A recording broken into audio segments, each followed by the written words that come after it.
मध्य प्रदेश के ग्वालियर से, जहां युवा समिति के तत्वाधान में संत शिरोमणि रविदास की 648वीं जयंती मनाई गई। खबर के बारे में विस्तार से जानेंगे, उससे पहले लेंगे एक छोटा सा ब्रेक के बाद जल्द हाजिर हो। खुशखबरी खुशखबरी खुशखबरी, बेरोजगारों के लिए खुशखबरी।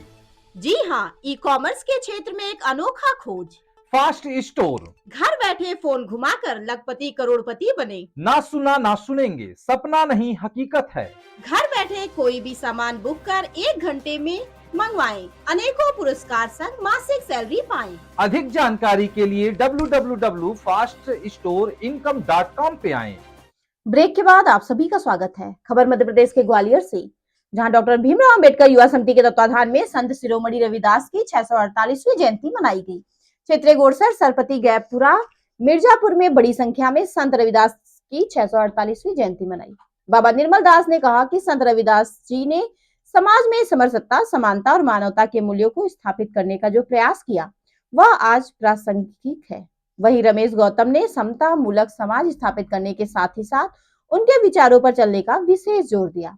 वह संजय शर्मा सिंगर ने बताया कि संत रविदास अपना पूरा जीवन जातिवाद, भेदभाव को खत्म करने में समर्पित कर दिए तथा बतौर मुख्य अतिथि के रूप में उपस्थित भीमसेना के संस्थापक राष्ट्रीय अध्यक्ष भीमराव गौतम एडवोकेट उपस्थित जन समूह को बताया कि संत रविदास जी एक महान समाज संत और समाज सुधारक थे, जिन्होंने समाज में फैली जाति पाति, भेदभाव व असमानता के खिलाफ आवाज उठाई। संत रविदास जी ने मन चंगा तो कटौती में गंगा जैसे उपदेश देकर संदेश दिया कि बाहरी रीति रिवाज से ज्यादा आत्मा की शुद्धता और सच्चाई महत्वपूर्ण है तथा उन्होंने हर व्यक्ति के समान अधिकार और सम्मान की वकालत की। कार्यक्रम में संचालन कर रहे किशोरी लाल, विशेष रूप से भाईलाल कनौजिया, लाल बहादुर शास्त्री, सुनील कुमार गौतम, रविचंद, संतोष कुमार धर्मराज, सुखसागर, जगदीश प्रसाद विश्वकर्मा, जनक लाल, पिंटू भास्कर, हरिहर प्रसाद, श्याम, प्रीतेश कुमार, तौलन, राम सजीवन आदि हजारों संख्या में लोग उपस्थित थे। देखे country incharge magazine Rajesh Shivhare की रिपोर्ट। उपस्थित हमारे मुख्य अतिथि, विशिष्ट अतिथिगण एवं संत समाज के संत गुरु, तमाम साथियों यहाँ पे उपस्थित है, मैं उनका हार्दिक स्वागत अभिनंदन करता हूँ। मेरे सम्मानित साथियों, तमाम वक्ताओं ने समाज को जगाने के संबंध में अपनी बात रखें। हजारों वर्ष पहले इस समाज के ऊपर परत दर उनका शोषण करते चले आ रहे हैं। उसी समाज के दर्द को देखते हुए हमारे गुरु संत शिरोमणि रविदास जी ने समाज को दिशा निर्देश देने के लिए अपने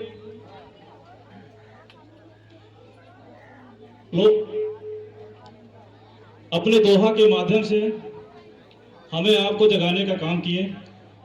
जो कुछ छूटा हुआ था उसे बाबा साहब ने संविधान में हमें आपको ऐड कर दिए।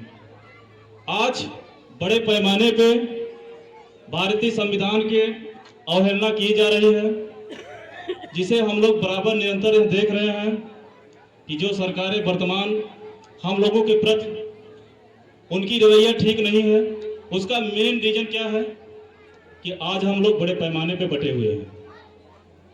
हम लोग अपने वोटों का सही मायने में उसका उपयोग नहीं कर पा रहे हैं, क्योंकि बाबा साहब ने जिस तरह अपने पूरे जीवन को हमारे आपके लिए समर्पण किए, किस लिए किए कि मेरा समाज इस दलदल से निकलकर अच्छे स्थान पे पहुंचे। लेकिन दुर्भाग्यपूर्ण जो मेरे समाज के लोग पहुंच गए हैं वो समाज से दूरी बना रहे हैं, वो अपना एक अलग समाज बना ले रहे हैं।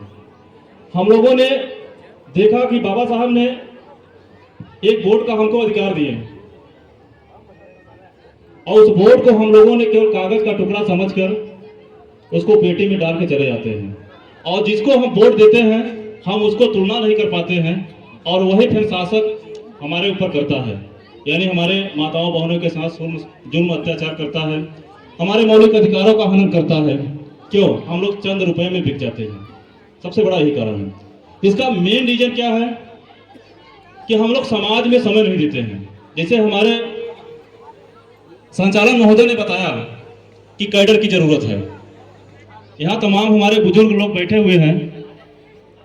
आज से 10 साल पहले कैडर होता था, कैडर समाप्त हो गया, लोग बिखरना शुरू हो गए हैं। तो हमें कैडर की जरूरत है। अगर हम समाज के वास्तविक रहनुमा बन रहे हैं तो हमें समाज में जाना होगा, उनके समाज की जो भी समस्याएं हैं उसको हमें समस्याओं का समाधान कराना होगा। कहने से कुछ नहीं होगा।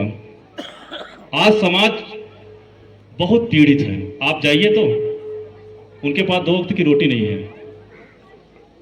ये किसकी जिम्मेदारी है? जो समाज के जागरूक पर्सन लोग हैं।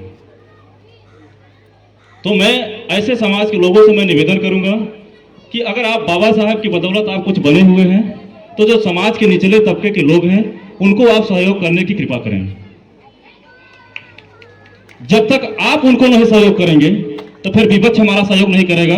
जो हमको सदियों से हमको शोषण करते चला रहा है उससे हम उम्मीदें क्या करें? हम तो उम्मीदें अपने ही लोगों से करेंगे ना। और बाबा साहब ने भी कहा था कि ये मेरे समाज के लोग अगर इस समाज से कुछ बन जाना तो उसका 1/4 हिस्सा इस समाज को देना। कहां दे रहे हैं बताइए? आप हमको बता दीजिए। इसी 96 में 98 ग्राम पंचायत है। मैं 98 ग्राम पंचायत की बात नहीं करता हूं। 40 ग्राम पंचायत में ऐसे हैं जिसके यहाँ लाखों रुपया महीना आता है, अध्यापक हैं, इंजीनियर हैं। उनसे जरा सा आप सर्वे कर लीजिए, वो समाज को क्या दिशा निर्देश देते हैं। अगर वो 40 व्यक्ति इसी 96 में एक बढ़िया अगर कोचिंग खोल दिया जाए तो 1000 रुपया अगर मंथली दे, 40,000 रुपया में आप अच्छे टीचर इलाहाबाद से लाएंगे, उन्हें पढ़ाएंगे तो साल में एक IAS हमारा जरूर निकलेगा, एक हमारा इंजीनियर जरूर निकलेगा। तब बाबा साहब का सपनों का साकार होगा। अब जब मेरा एक IAS, मेरा एक इंजीनियर, एक मेरा बड़े बाबू जब निकलेगा साल में, तो फिर हमारे समाज का भला क्यों नहीं होगा। लेकिन वो